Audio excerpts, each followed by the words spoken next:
পঞ্চগড়ে অটিজম ও বিশেষ চাহিদা সম্পন্ন শিশুদের ক্রীড়া আনন্দ উৎসব ও ক্রীড়া প্রতিযোগিতা অনুষ্ঠিত হয়েছে।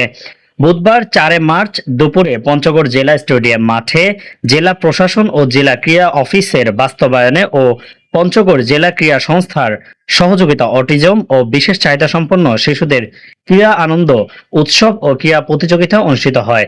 আনুষ্ঠানিকভাবে শিশুদের ক্রীড়া আনন্দ উৎসব ও ক্রীড়া প্রতিযোগিতার উদ্বোধন করেন পঞ্চগড় জেলা প্রশাসক ভারপ্রাপ্ত সুমন চন্দ্র দাস।